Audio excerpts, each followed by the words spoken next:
అయోగ్యంగా అల్పముగా తీసుకొని విమర్శలేక తీసుకున్న వాళ్ళందరూ ఏమైపోతున్నారంట? చనిపోతున్నారు. దేవునికి స్తోత్రం. అలా మనకొద్దు. దీన్ని పరిశోధన చేసుకొని పరిశీలించుకొని మన హృదయంలో ఉన్న పాపాలన్నీ ఒప్పుకొని దేవుని సన్నిధిలో దేవుని ఎదుట సాగిలపడి, అయ్యా నేను పాపిని, ఏ రోజున నేను ఏ మాట మాట్లాడానో నీకు తెలియదు, ఆ మాట నేను పాపముతో కూడినది. దేవునికి స్తోత్రం. యథార్థమైన మాట మనం ఒప్పుకుందాం. నాతో సహా ఎవరంట? నాతో సహా మనం అందరం పాపులమే. మనం ఎవరం కూడా నీతిమంతులము కాము. దేవుని వాక్యం సెలవిస్తుంది, ఈ శరీరాన్ని తిని ఈ రక్తాన్ని తాగేవాడు నా జీవం అతనిలో ఉంది, వాడు నా యందు నేను వాని యందు నిలబడి అంత్యకాలమున లేపుతాను. మనిషి చనిపోయిన తర్వాత ఆత్మ ఎక్కడికి వెళ్ళాలి? నరకానిక? సేవకుని చెప్పిన మాటలకు లోబడాలి. ఏమన్నాడు తెలుసా? ఒక మనిషి చనిపోయాడు, ఒక మనిషి నరకానికి వెళ్ళిపోయాడు. ఈ చనిపోయిన వ్యక్తి ఏమో దీనుడు దౌర్భాగ్యుడు తండ్రి కుడిపార్శ్వాన ఉన్నాడు. మరి చనిపోయిన వ్యక్తి ఏమో పాతాళం నుండి మాట్లాడుతున్నాడు. ఏంటి ఇలా జరుగుతుందంటే దేవుడు అంటున్నాడు, సేవకుల మాటలు నువ్వు విన్నావా? సేవకుడు చెప్పేది దేవుని వాక్యం. ఆ మాటలు నువ్వు విని ఉంటే నువ్వు ఈ పాతాళ లోకాన్ని ఉండే అంత అవకాశం లేదు. ఎక్కడుండేవాడు అంట? తండ్రి కుడిపార్శ్వాన. దేవునికి ఈ పాతాళానికి మయాన పెద్ద అగాధం ఉందంట. దేవునికి స్తోత్రం. అది దాట జాలతాకి నా తరము కాదు, అది నీ తరము కాదన్నాడు. గట్టిగా చప్పట్లు కొట్టు. ఎందుకు ప్రభు ఇలా జరిగింది కారణం అని పాతాళంలో ఉన్న మనిషి అడుగుతున్నాడు.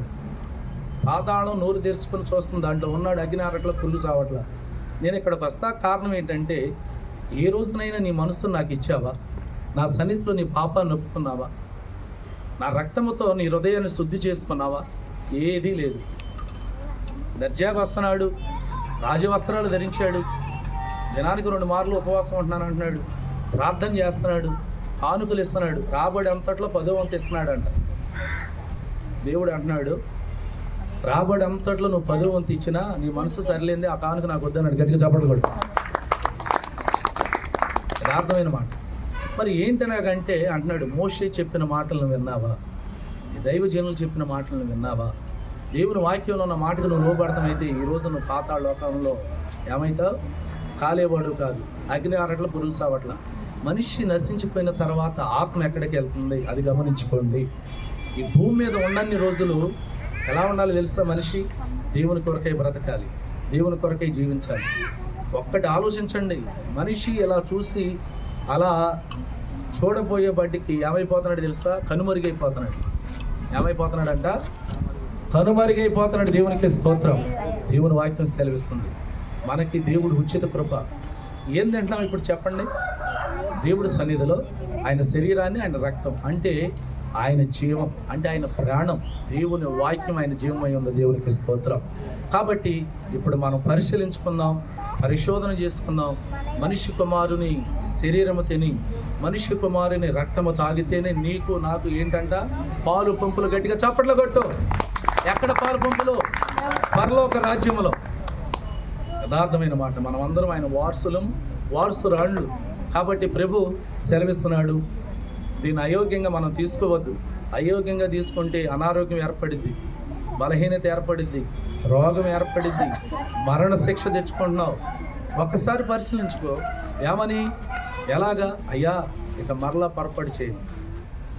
ఏంటి పొరపాటు? ఒక తీర్మానం తీసుకున్న తర్వాత అది చూడకూడదు అనుకుంటే దాన్ని అక్కడికే కట్ చేసేయాలి.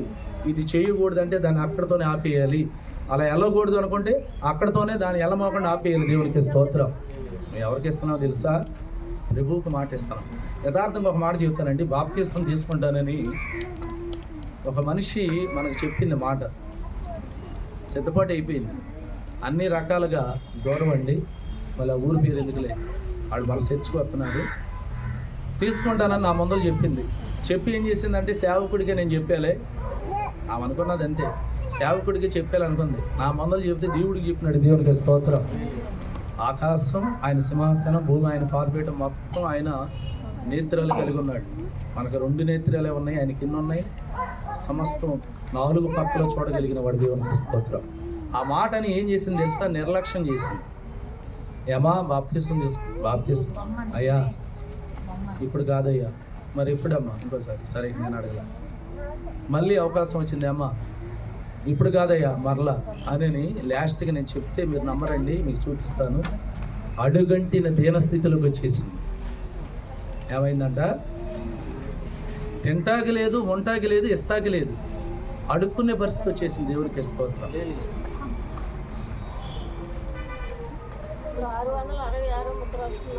దేవుని వాక్యం సెలవిస్తుంది, ఎవరైతే ఆయన రక్తములో ఆయన పాలు పంపులు కలిగి ఉంటారో వాళ్ళే దేవుని రాజ్యంలో నిలబడతారు. దేవునికి స్తోత్రం. హల్లెలూయా. ఆ కుమార్తె కుటుంబం ఏమైపోయిందో తెలుసా? వాదార్చేవాళ్ళు లేదు, వాళ్ళని నెమ్మదిపరిచేవాళ్ళు లేదు, దేవుని దగ్గర నుంచి ఉగ్రత తెచ్చిపెట్టుకున్నారు. నేను ఏమని చెప్తున్నానంటే, దేవుడి సన్నిధిలో మాట ఇచ్చిన నువ్వు సేవకులు కాదు ఇచ్చింది దేవునికి. హల్లెలూయా. దేవుని వాక్యం సెలవిస్తుంది. కాబట్టి మనం అందరం కూడా ఎలా ఉండాలంట? ఎలా ఉండాలి?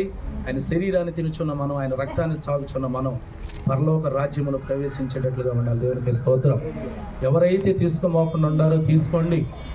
ఎందుకనంటే తీసుకుంటే మనకు ఆశీర్వాదం కలుగుతుంది. ఎక్కడున్నాడు? నరకాగ్నిలో కాలుతున్నాడు. అవకాశం ఉందా? అతను వస్తా కొందా? దేవుడు అన్నాడు, నీకు నాకు మధ్యలో అగాధం ఉంది, నేను వస్తా కుదరదు అంటున్నాడు ప్రభు. కాబట్టి అందరూ కూడా మారు మనసు పొందుకొని రక్షింపబడి ప్రభు శరీరాన్ని తిని ప్రభు రక్తాన్ని తాగి దేవుని రాజ్యంలో వారసులుగా ఉండాలని యేసుక్రీస్తు నామంలో ప్రార్థిస్తూ దేవుడి చిన్న వాక్యాన్ని, కొద్ది వాక్యాన్ని మరి ఆయన ఆశీర్వదించి మహిమ ఘనత ప్రభావం చెల్లును గాక. పరిశుద్ధుడా మహాగంధ, అందరూ తలలు వంచండి. కృపతో దీవించి ఆశీర్వదించి ప్రభు బలలో నాయన చేపెడుతున్న ప్రతి ఒక్క బిడ్డని దీవించి ఈ ప్రభు శరీరం ప్రభు రక్తం తాగుచున్న ప్రతి ఒక్క బిడ్డకి దీవిన ఆశీర్వాదం మరి విమోచన విడుదల కలగజేయమని ఈ వాక్య ప్రకారముగా ప్రతి ఒక్క బిడ్డ జీవించాలని యేసుక్రీస్తు నామంలో ప్రార్థిస్తూ నీ జీవం కలిగిన నీ శరీరాన్ని, నీ రక్తాన్ని తిని తాగుచున్న మాకు అంత్యకాలమున లేవు కడతారని దేవుని వాక్యం సెలవిస్తుంది. కాబట్టి మరి అనేకులు బలహీనులైపోతా కారణం ఏంటంటే పరిశీలించుకోలేక, మరి విమర్శన లేక, పరిశోధన చేసుకోక ఇలాగైపోతున్నారని యేసుక్రీస్తు చెబుతున్న మాట మనం అందరం కూడా దేవుని సన్నిధిలో వర్ధిల్లాలని ప్రార్థిస్తున్నాను తండ్రి. ఆమేన్. హల్లెలూయా. హల్లెలూయా. ఆమేన్. యేసయ్యకి స్తోత్రాలు. మీ అందరికీ నా వందనాలు. ప్రభు మిమ్మల్ని అందరినీ దీవించును గాక. ఆమేన్.